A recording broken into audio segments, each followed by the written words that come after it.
Hello everyone, I hope everybody is doing great. In today's video, I have created a short step-by-step tutorial type presentation which will show you how to simulate friction stir welding in ABAQUS. Since I have been getting a lot of inquiries about how to do friction stir welding and other types of welding simulation in ABAQUS, so I have created this video.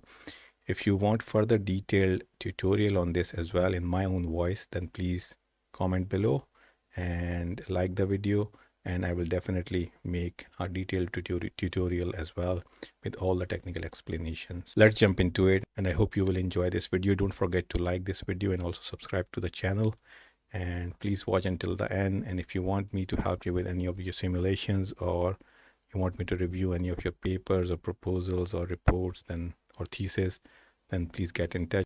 I have given the details in the description, so you can use those and get in touch with me about those as well. Heard of welding metal together without actually melting it? It sounds kind of like magic, right? Well, it's a real process called friction stir welding, and it's incredibly powerful. But trying to simulate it on a computer, whoa, that is a massive challenge. So today we are going to break down exactly how you can nail this simulation in ABAQUS using a really clever method. Let's get into it. So first, what is actually going on here? You've got this rotating tool that pushes down into the metal.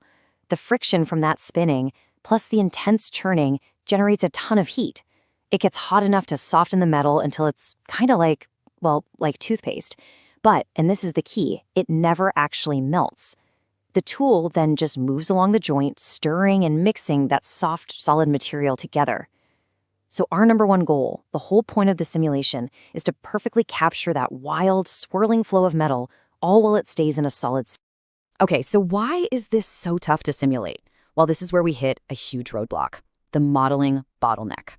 If you try to use standard solid mechanics, the mesh, that grid the computer uses for its calculations, gets so twisted and tangled from the stirring that the whole simulation just dies. It errors out. But if you swing the other way and try to model it like a fluid, you lose all the important details about the metal's strength and internal stresses. You're basically stuck between a rock and a hard place, with neither tool doing the job. But just when we think we're stuck, in comes our hero, the Arbitrary Lagrangian Eulerian method, or just ALE for short. It's truly the best of both worlds. Here's how it works. You let the material deform and flow like crazy. That's the Lagrangian part. But then, in a separate step, the mesh itself gets to relax and straighten itself out, independent of the material. That's the Eulerian part. So the material inside the grid can be a total mess, but the grid itself stays nice and clean, preventing the simulation from crashing. Problem solved. So how do we actually do this in ABAQUS? Well, think of it like we're following a very precise engineering recipe. We're going to walk through 5 key phases. We'll set up our geometry, define all the material properties, create a smart partitioning strategy, configure our analysis step and the ALE controls, and finally, define all the physical interactions. All right, let's get cooking. First up, phase 1, geometry. This part's pretty straightforward. The workpiece is just a simple 3D solid plate that can deform. The tool is a 3D rigid body. But, and here's a really critical pro tip, we're going to convert the tool from a solid into a rigid shell. Now, why would we do that? It's a fantastic optimization. It makes the contact calculations for the computer way, way simpler and faster, and we don't lose any accuracy.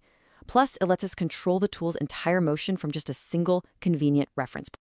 On to phase 2, defining our material. Now listen up, because this is where a simulation can either succeed brilliantly or fail miserably. We'll start with the thermal side. You have to remember, a simulation is only as good as the data you feed it. You can't just plug in a single number for, say, thermal conductivity. As the metal heats up, its properties change. So you absolutely must use tables of data that show how these properties change with temperature. We also have to tell ABAQUS that about 90% of all that churning and deformation work gets converted directly into heat. That heat is the engine that drives this entire process. And it's the exact same story for the mechanical properties. As the material gets hotter, it gets softer, right? So things like Young's modulus also have to be defined with temperature-dependent data. For the plastic behavior, how the material deforms and flows, we're using what's called the Johnson-Cook model. The reason is simple. It was literally designed for this exact kind of scenario where you have materials deforming at incredibly high speeds and at extreme temperatures. It's the perfect tool for the job. Phase 3 is where we get strategic. It's all about working smart, not hard. See, that amazing ALE remeshing is computationally expensive. If we applied it to the entire plate, our simulation would take forever to run. So we don't. Instead, we partition the model. We basically draw a box right around the path the tool is going to travel. This creates a special action zone. Inside this zone, we'll use our ALE magic and a very fine mesh. Outside of it, we can get away with a much coarser, simpler mesh. This makes the whole thing run efficiently. Okay, phase 4, this is it. This is where we add the secret sauce. First, we set up our analysis step as a coupled temp displacement explicit step. That's just a way of telling ABAQUS, hey, listen up. Heat affects how things move, and movement creates heat. You need to calculate both at the same time. Then we switch on ALE adaptive meshing, and the most crucial part is we apply it only to that special partition zone we just created. This gives ABAQUS permission to fix the mesh grid in that area to stop it from getting tangled. Now, for the physics in phase 5. We have to tell the software exactly how the tool and the plate are going to interact. We'll set up a surface-to-surface contact and define a friction coefficient, in this case 0.3. And critically, we have to check the box for heat generation. This tells ABAQUS to take all the energy from friction and turn it into thermal energy. We also define the tool as the master surface and the workpiece as the slave.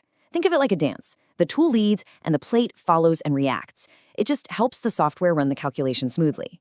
Next up, phase 6, boundary conditions. This is all about making our virtual world behave just like the real one. We apply a fixed incastre condition to the sides and bottom of the plate.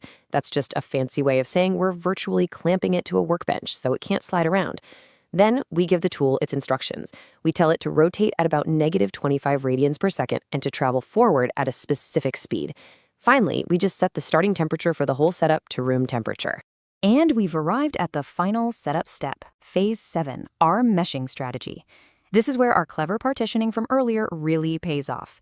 We use a nice, coarse mesh on the rest of the plate where not much is happening, but inside our special weld zone, we use a much finer mesh to capture all the important details. The element type is also absolutely critical here. You have to use a special element like C3D8RT that is built to handle both heat and displacement at the same time.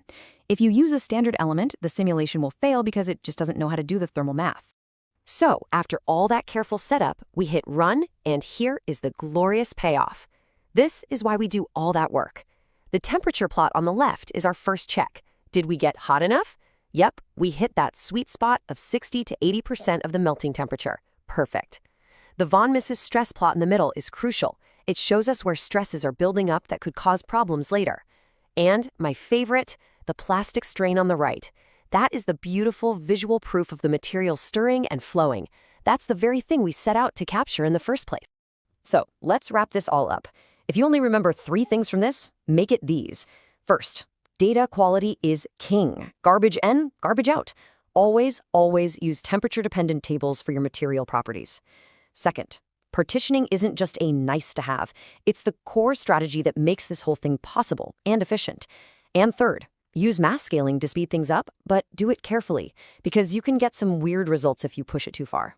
If you nail these 3 things, you can confidently simulate one of the most complex manufacturing processes out there. It really makes you wonder, what other impossible problems can we solve with this technique? So I hope you got an idea of how to do friction stir welding in ABAQUS. Please comment below if you want more details or if you have any specific problem in this area, and I will try to respond. And definitely again, please don't forget to like the video and subscribe to the channel. All the best.